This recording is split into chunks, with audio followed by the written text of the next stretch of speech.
Hello everybody and welcome to today's video. Whether you are subscribed to me or not, there is a high probability that if you're watching this video, you are a big nerd who's interested in fandom things. Maybe you're a fan of the OG 2014 stuff, the Supernatural, Doctor Who, Sherlock. Maybe you're a fan of the newest stuff. Maybe you're into books, maybe you're into films. Whatever it is, I have a theory that if you love fandom, you will also love D&D. Now, if you've already played D&D, you're probably watching this video and like nodding your head, because let's be honest, D&D is great. But if you haven't played D&D, or maybe you've just been on the fence a little bit about it, please afford me the honor of trying to pitch to you why you need to play it. But very quickly, before we begin, just in case you don't know, what is D&D? Well, D&D stands for Dungeons and Dragons. Why is there dragons? Why is there dungeons, I hear you ask? Well, to put it into very accessible words, D&D is essentially a collaborative storytelling game that you and a bunch of other people in a small group will play. To put it into very simple terms, there is a dungeon master or a DM who describes to you, the players, what's happening, and you, the players who are all playing a character in the game, have to describe what your character will do in this scenario. And then you roll dice to see how successful you are at doing it. So for instance, if you roll a very high number, you've been very successful at doing it. If you roll a low number, you haven't been very successful at doing it. And then the DM just goes and describes to you what it was that you did, depending on how successful you were. There is more to it than that. There is in fact books and books of more to it than that. But the very, very basic tenet of the game is this very simple concept. But what has rolling dice got to do with being in a fandom, and why do I think you'll love it? Well, I want you to cast your mind back to the OG days of fandom culture, okay? Maybe when you were like super into a show and it was at its height. I want you to remember what that was like. When you stayed up late every night, scrolling through Tumblr, chatting with people about what the next episode and what the next season is going to be like, your theories, reading fan fiction about the scenarios that you wanted to happen, reblogging gift sets, reading analyses on the characters. It's a literal high, and I propose that, for me at least, in my experience, playing D&D with people who you enjoy playing with feels like this high, and it's so addictive. And there are a few reasons how D&D lends itself to this particular frenzied genre of fandom experience, and I'll explain to you now why. First of all, D&D is primarily a character-focused game, and when you're invested in fandom, I don't know about you, but oftentimes I feel it is not necessarily the stellar plot choices which get you hooked into a show. Indeed, sometimes it may be despite of the stellar plot choices that you get hooked into a show. Instead, the thing that really gets me invested and involved in a particular fandom, it is the characters. Maybe it's something to do with the character's personality. Maybe it's something about watching this character develop from someone who is shy or sad or in a difficult position, and watching them over the time grow and become someone different, someone better, or indeed worse in the case of Hannibal. Maybe you get excited from watching the characters interact with one another, and maybe just enjoy watching the characters in general. Maybe they make you laugh, or there's something about them that you really relate to. And though people play D&D in different ways, and some people's games may be more combat oriented or more strategy oriented, at the end of the day, D&D is, like the TV show characters that you get invested in, a character-based game. At its heart, you are always going to be playing a group of people who may or may not know each other at the beginning of the game, coming together and going on an adventure together. Whilst your DM may be following the plot of one of the several adventures that Wizards of the Coast, the people who make D&D, have outlined, just like any TV show, you will always get downtime with the characters and opportunities to roleplay and watch them grow and explore. Maybe it's the bigger things, like there was a game I was playing recently when a character who had a personal vendetta against hags, these big, basically evil witch creatures. He got to kill a hag and that was a huge big moment for him where you all cheered. But maybe it's the smaller, funner moments which you could have never planned for. Like we played a game once where all of our characters decided that they were not going to do the main plot and we were going to go cheese rolling instead. So we were all going to go into a competition where we ran down a hill chasing cheese. It's a varied game, I assure you. You spend so much time just like watching a really long TV show with these characters to a point where by the end you know them really well and you feel their successes or their joys or their sadness, and you celebrate their relationships with others and the friendships that they develop. Oh no, there's a fly in my drink. Ah.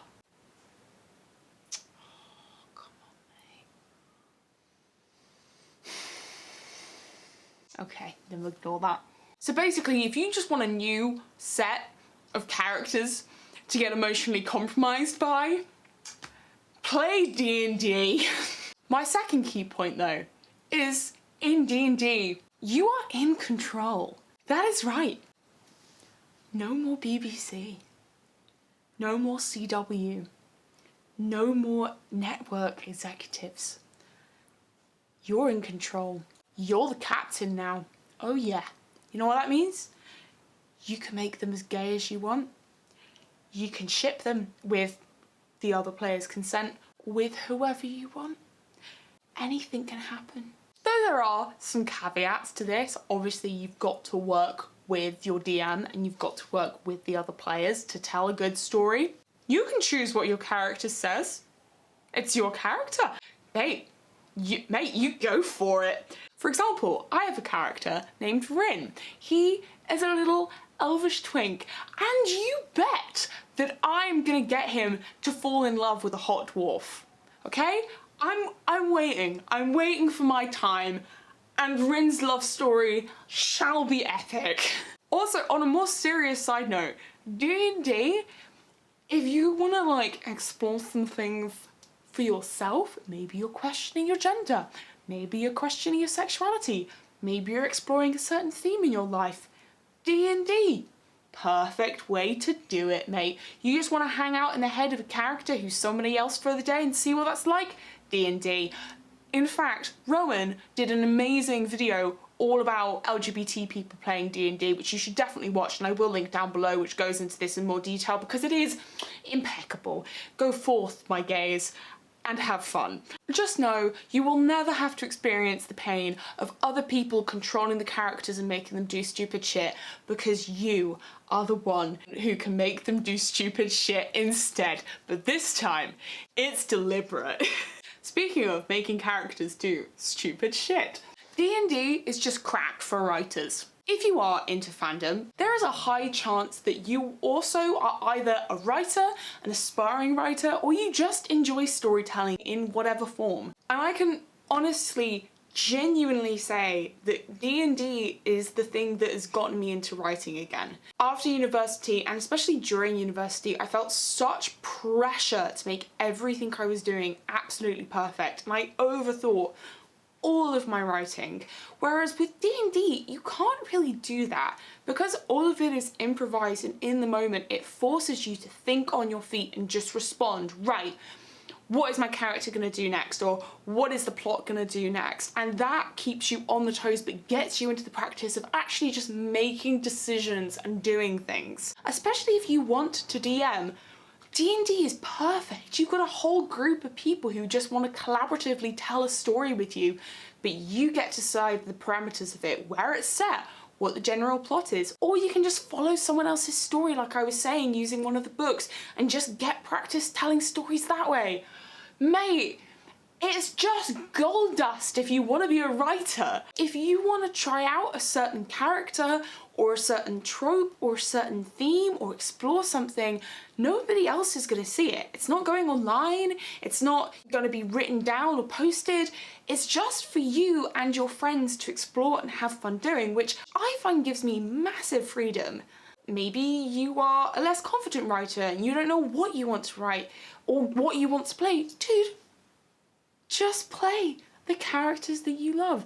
Do you really love Cass from Supernatural? First of all, don't we all? You can just play a character who is an Aasimar, basically an angel person paladin, like a fighty religious type. There we go. Even if you just want to take heavy inspiration from a character, inevitably, when playing, it does become your own character. It becomes your own thing. Even when you're in a fandom and directly talking about a character that's in the show, I find oftentimes I'll end up creating my own little version of the characters in my head, whether through fan fiction or through fan art that I see, which will be separate or slightly different to the characters in the show.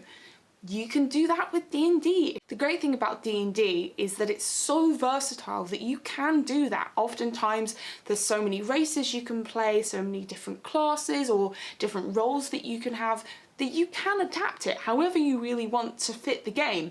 Also, if D&D doesn't work for that, there are plenty of other RPGs which I haven't really had experience playing, but you can play if you want. Explore the board, man. There's plenty to see, plenty to play. D&D is for fun. It is not serious. You are meant to have a good time because you're playing a game. And if that means you want to play a certain character, go for it. Make it your own, have some fun with it.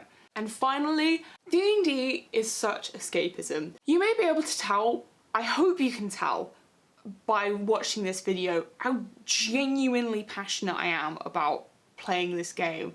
I started playing it properly just before the pandemic hit, and I've been playing it pretty consistently both online and in person afterwards. And to have something that is just you hanging out with your friends for an evening every week or every other week, where you can just be a different person and be in a different world, is everything that I love about stories and fandom and more. You may have seen videos of people playing D&D online before. Maybe you've watched some Critical Role or Roll20 or even one of the several D&D TikToks that are available nowadays of people just playing their own games. And you see the excitement and the joy and the love that they put into it. That's not fake, and I don't think that's unusual actually. You all spend so much time with these characters and you all get to know these characters as real people because oftentimes they are little parts of you as well. D&D is so good, so good. And if you're so sick of TV shows which are frustrating or don't do things justice or just don't do the things that you would like, make your own game of D&D and do it yourself. Please, please, get into D&D. You will not regret it, I promise. And also, I'm sorry if you do get into it, because it will be the only thing that you want to do with your spare time, and you will just get all of your friends into it because you want to play it with them. Sorry! If you do play D&D, please put down in the comments below the characters that you're playing or what you're doing in your campaign currently. I would love to hear from you. Or maybe if you haven't played before and you want to give it a go, or maybe you want to DM and you've never given it a go, just comment down below. Find some people. Chances are, if you both watch my videos, you probably have some similar things in common. Dude, make some D&D games. I want to see it happen. Also, if you're interested in me having a video where I give you the pitch for my D&D characters, I want to do it so bad because I just want to talk about them because they're great. And if you've liked any of my how it should have ended videos or any of my more writing style videos, I think you'll enjoy them because it's just all the tropes that I love are basically just put into these characters, and yeah, I love them very much. Thank you very much for listening to my rant. Get into D&D, get into D&D, just do it. I will see you guys soon.